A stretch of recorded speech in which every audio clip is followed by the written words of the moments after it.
E se um carrinho de sorvete começasse a dar fuga da polícia no meio do seu bairro? Infelizmente você é futriqueiro e decide sair na rua para gravar pro YouTube. No entanto, algo naquele carro te hipnotiza e faz você sangrar pelo nariz. Como se isso já não fosse cocô de pombo o suficiente, você ainda passa a ver várias fitas caseiras, onde histórias sinistras acontecem. O que você faria nessa situação? Essa é a história de VHS Viral, filme lançado em 2014 e que eu vou resumir aqui, dando as melhores dicas para sobreviver às capirotagens das fitas. Se você não sabe, eu já derrotei outros 3 filmes da saga, nesse caso VHS 1 e 2 e VHS Beyond, o mais recente lançamento da franquia. Para assistir todos esses vídeos, basta clicar no card que acabou de aparecer no cantinho da tela. Também se inscreve no canal para eu poder continuar trazendo essa saga pra cá e joga aquela fita velha no seu armário nesse like. Acreditem ou não, eu também encontrei uma fita misteriosa e o que eu vi nela foi inacreditável. Mas que camisa é essa? É tão macia e é claro que tinha que ser da Insider.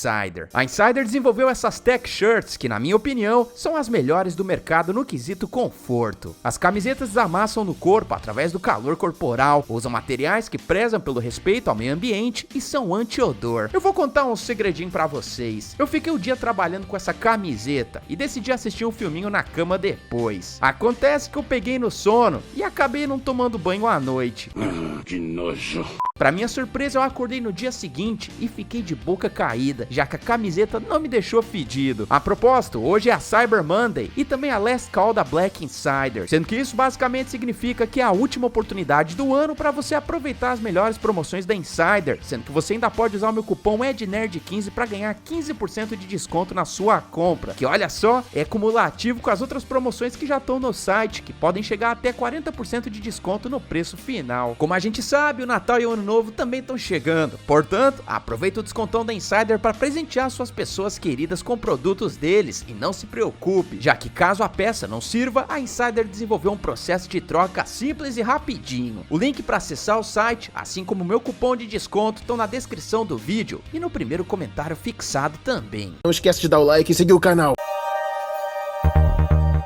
O filme se inicia quando nós conhecemos um casal apaixonadinho que é formado por Kev e Iris. Kev é aquele garoto dinâmico que não se conforma por ser pobre, o que faz ele coçar o saco o dia todo, enquanto grava a Iris se exibindo pra câmera. O sonho do cara é basicamente ser um youtuber, só que mal ele sabe que a gente tem que trabalhar igual condenado e nem tem direito a 30 dias de férias. Resumindo, Kev nunca será um youtuber, afinal se aproveitar do INSS da vovó é bem mais maneiro. Enfim, o lovezinho dos dois é interrompido por uma operação policial, já que os tiras estão perseguindo o motorista doidado que tá pilotando um carrinho de sorvete. Querendo gravar tudo, Kev vai pro meio da rua, porém um policial ramelão manda o garoto voltar pra dentro de casa, o que Kev não faz, pois ele prefere bater boca com o agente da lei que se distrai e é devidamente macetado pelo motorista delinquente. Kev consegue o furo de reportagem, porém ele fica bastante preocupado com Iris, que tinha acabado de receber uma chamada de vídeo no celular e por causa dela ficou em estado catatônico, como se a garota tivesse sido hipnotizada. Ela vai pro meio da rua e acaba sendo sequestrada pelo sorveteiro, o que faz Kev pegar a bike da namorada e sair pedalando atrás do carrinho de sorvete. Olha só, Kev vacilou feio nessa, já que ele poderia simplesmente ter agarrado a namorada que estava a menos de 2 metros de distância dele. Isso permitiria que o cara voltasse pra dentro da casa com Iris, afinal ele já tinha gravado o necessário para começar a jornada no YouTube. Dane-se, porque do nada uma fita começa a rolar, sendo que a gente é apresentado ao conto de Dante, o Grande. Dante se tornou um mágico extremamente talentoso, conseguindo fazer truques jamais vistos nesse meio, como por exemplo teletransportar um casal de Nova York para Los Angeles, tudo isso em questão de segundos. Isso até parece magia! Ninguém sabe como Dante faz essas mandingas aí. No entanto, a assistente dele, chamada Scarlett, tem uma ideia. A mulher acabou descobrindo que Dante guardava várias fitas VHS com gravações que ele mesmo tinha feito de suas assistentes de palco. O problema é que elas estavam sendo digeridas pela capa mágica de Dante, que alguns creem se tratar de um artefato extremamente perigoso, que inclusive chegou a pertencer ao famoso Houdini, o maior mágico do século XX. Por algum motivo, Houdini ficou com bastante medo daquela capa e preferiu doar a mandinga, que décadas depois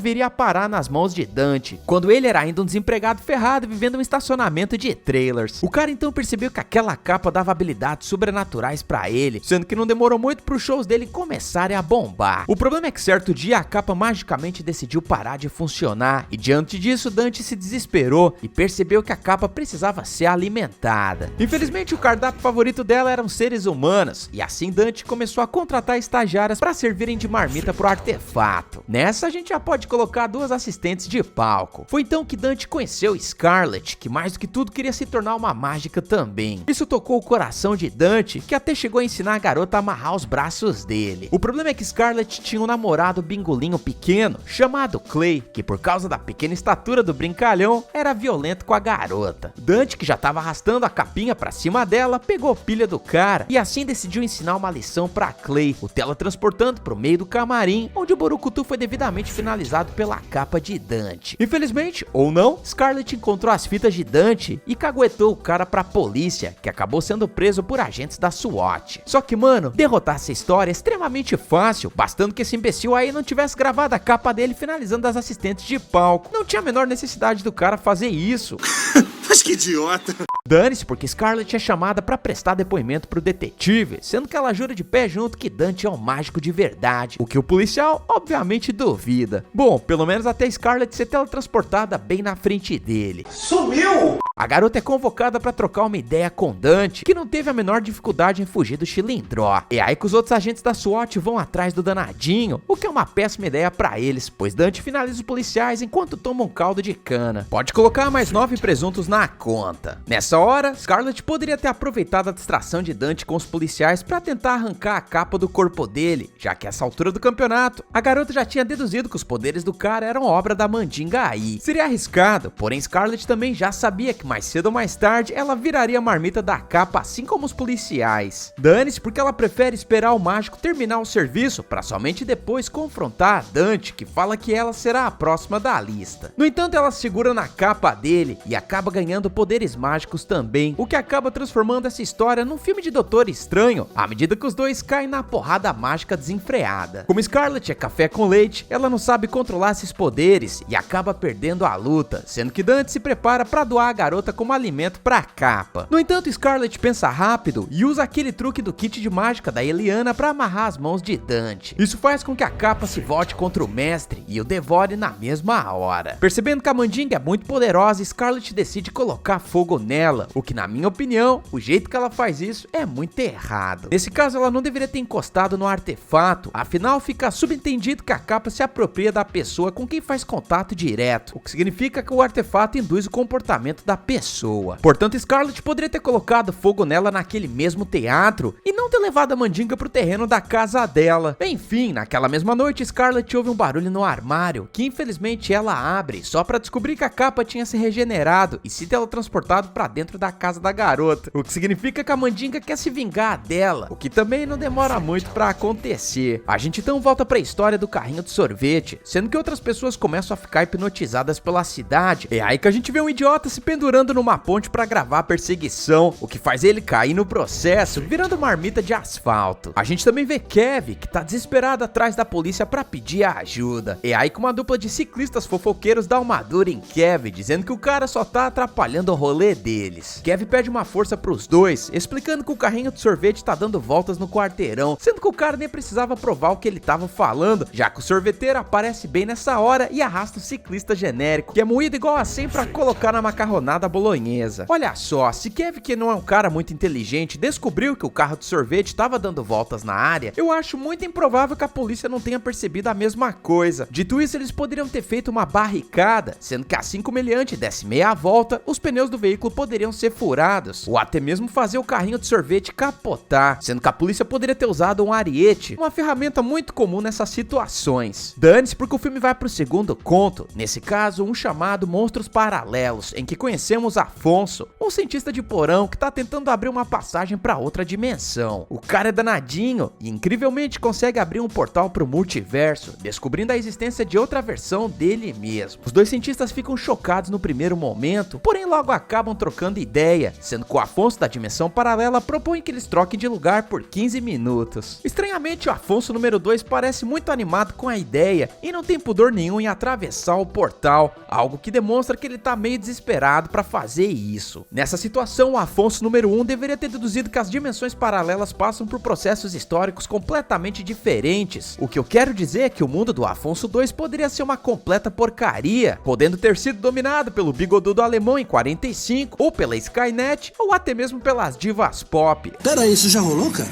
Ou seja, é bem possível que a realidade do Afonso número 2 seja uma porcaria. Portanto, se eu fosse o Afonso número 1, jamais teria trocado de lugar com ele. Nesse caso, eu teria fechado a passagem e esperado outra oportunidade para passar um drone pro outro lado, de onde eu veria se era seguro ou não. Dane-se, porque ao trocar de lugar, o Afonso número 1 vê uma casa exatamente igual à dele, e inclusive descobre que as duas versões se casaram com Marta, a esposa deles. O problema é que o Afonso número 1 dá de cara com a Marta número 2, porém percebe que ela tá bem mais sensual que a versão da realidade dele. Não bastando isso, o cara se depara com dois caras peludos sentados na sala dele, o que deixa o Afonsinho aí completamente perdido no rolê. Aê, cadê a garota? Que papo brabo é esse, meu irmão? Os dois marmanjos então decidem voltar outro dia, sendo que Marta fala que é Afonso que pediu pro bacanal acontecer ali. Apesar disso, o Afonso número 1 tá muito mais preocupado com uma pregação religiosa vinda do lado de fora da casa, sendo que ele vai até lá, descobrindo que aquela dimensão era dominada pela religião do capiroto e que as pessoas que viviam ali, na verdade, eram demônios, sendo que os órgãos fuquelantes deles são meio diferentes dos das pessoas normais. Infelizmente, esse também é o caso do Afonso 2, que também era um demônio, e essa altura do campeonato já tá bastante guloso pra esfregar o bingolim demoníaco dele na fuça da Marta número 1, que acorda em choque com aquela mandinga. Enquanto isso, o Afonso número 1 corre de volta pro portal e joga a Marta número 2 no chão igual a titica de pombo na praça. Ele então dá de cara com a outra versão, que tá calabreado de groselha humana. O Afonso número 2 então fere a versão original com uma faca e corre de volta pra dimensão demoníaca, só pra dar de cara com a Marta número 2, que ficou pistola por ter sido jogada no chão. Como castigo, a mulher pega o marido e o absorve pela perseguida, que também tem um formato pra lá de curioso. Enfim, o Afonso número 1 fecha o portal e respira aliviado, porém não por muito tempo, já que a esposa ficou traumatizada com a berinjela demoníaca e finaliza o marido por puro ódio. Cara, derrotar esse conto era muito simples se Afonso número 1 tivesse contado pra Marta número 1 sobre o projeto que ele estava trabalhando. Dessa forma, eles poderiam ter combinado uma palavra-chave entre si, algo que só os dois soubessem, de forma que um teria certeza que o outro era a pessoa daquele mesmo universo. Esquece isso, porque falha de comunicação com certeza acaba com muitos relacionamentos. Já se inscreveu no canal?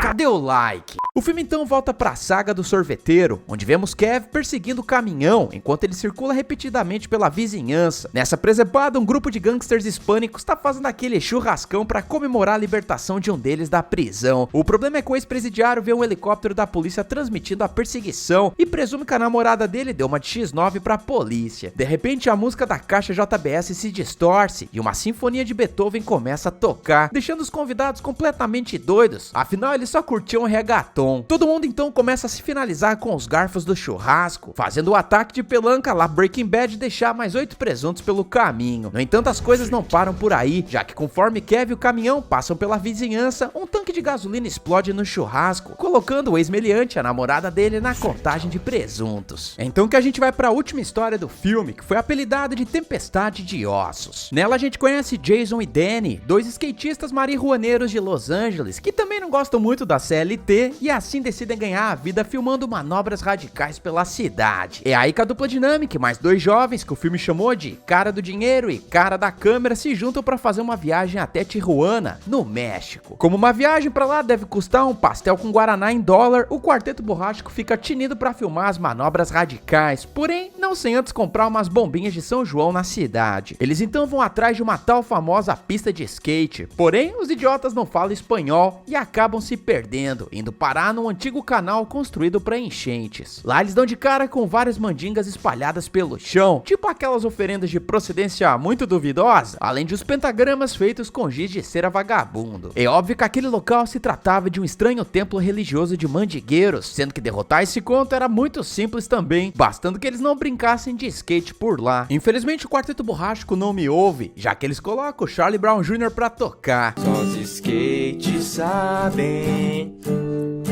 O problema começa quando um dos skatistas se machuca e acaba sangrando sobre um grande pentagrama desenhado no chão. Estranhamente, o sangue dele ferve rapidamente no solo. Os borrões então se deparam com uma mulher macabra que tá tentando fazer um cospobre de A Maldição da Chorona. Quando o cara da câmera se apresenta e se oferece para filmar a mulher, ela de repente arranca o braço dele. Imediatamente, um grupo de cultistas camuflados aparece, já que eles usavam o canal como local de adoração demoníaca. Eles então partem pra cima dos skatistas. O agora trio Parada Burra consegue finalizar a maior parte dos adoradores de capirotagem, embora o cara da câmera seja incendiado pela exposição ao sangue de um dos cultistas, que se inflama espontaneamente, enquanto o cara do dinheiro é tramontinado por outro cultista e cai inconsciente no chão. E aí com o rugido demoníaco soa no ar, fazendo os cultistas abatidos se levantarem como esqueletos reanimados. O quê? Durante o segundo ataque, Jason e Danny usam os fogos de artifício para destruir vários esqueletos ambulantes, além de disparar com uma pistola, que o filme não sabe explicar como foi parar na mão dos skatistas. Sabe o que eu não entendo? Se Danny e Jason estão andando de skate e os cultistas são mais lentos do que funcionário antigo de repartição pública, por que cacetas eles não fugiram de lá pelo canal? Eu não sei, mas enfrentar uns cultistas fedorentos que poderiam estar com algum tipo de doença me parece uma má ideia. É verdade.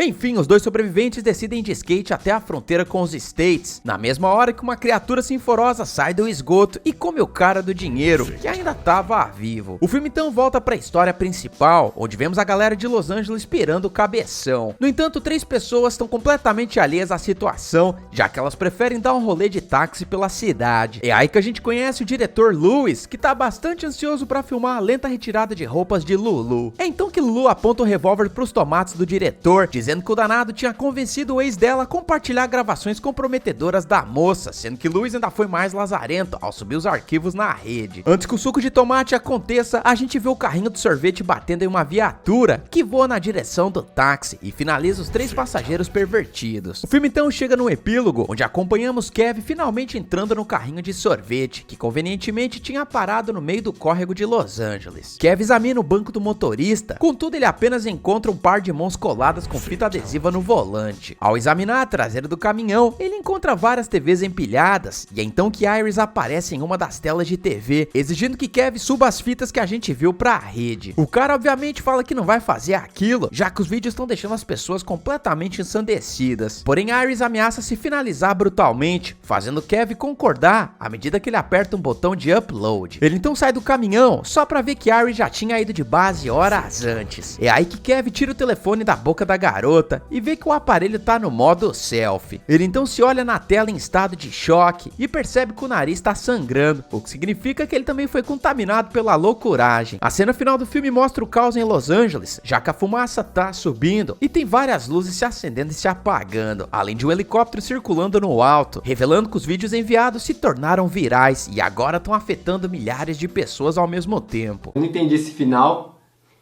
Quer dizer, não entendi foi nada.